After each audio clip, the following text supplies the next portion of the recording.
Bonjour à vous tous. Je me présente Louise Pelletier, historienne recherchiste, pour ma capsule historique qui touchera l'art funéraire.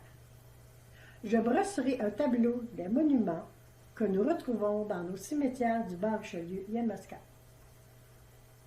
Lorsque j'ai fait des recherches par le passé sur les sculpteurs de marbre, j'ai trouvé David Pagé 1880, François Allard 1884, Louis Freycinet 1892 et James Corbett et Louis Wingender 1897.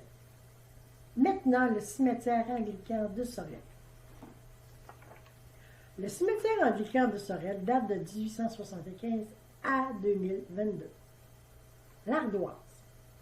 On la retrouve dans nos vieux cimetières protestants du Québec, soit de 1800 à 1850.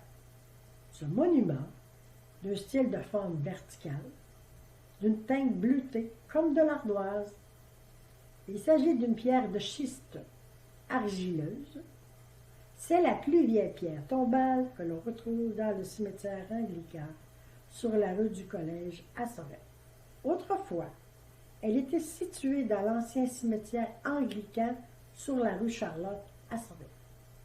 Il est inscrit sur le monument Moose Holt, décédé le 4 avril 1799. Maintenant, nous allons au cimetière des Saints-Anges de Sorel. Il date de 1883 à 2022.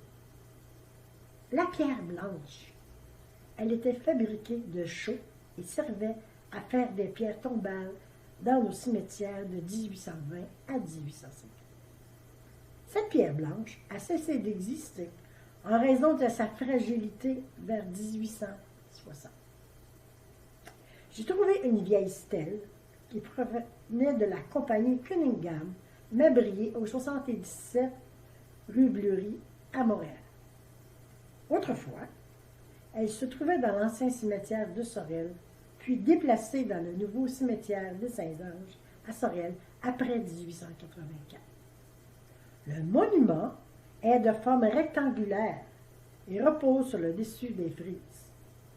La sculpture est faite d'une croix entourée de fleurs.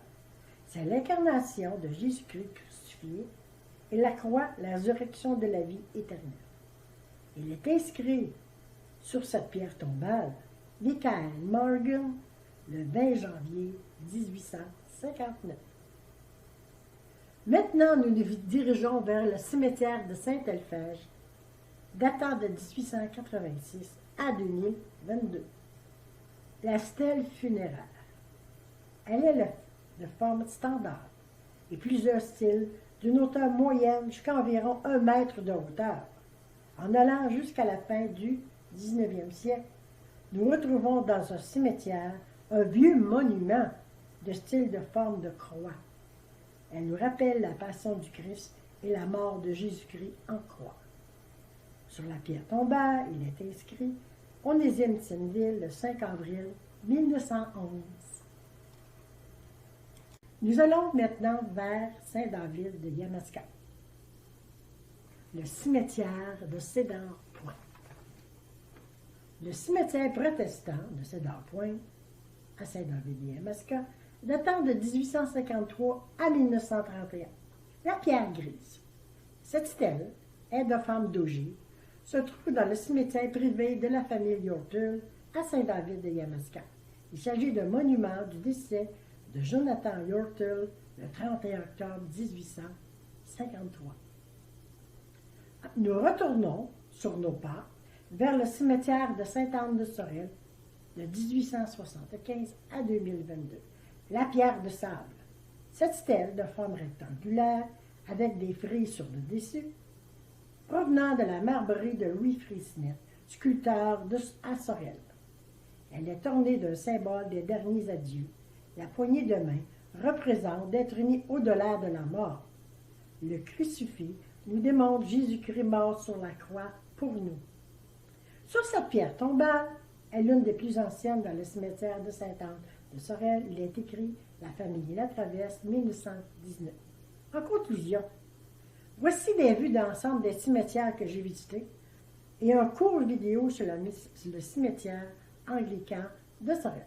En terminant, je vous invite à consulter les capsules historiques dans les chroniques de Louise Pelletier sur la RPD.tv, YouTube, Facebook et Twitter. Je vous remercie et à la prochaine!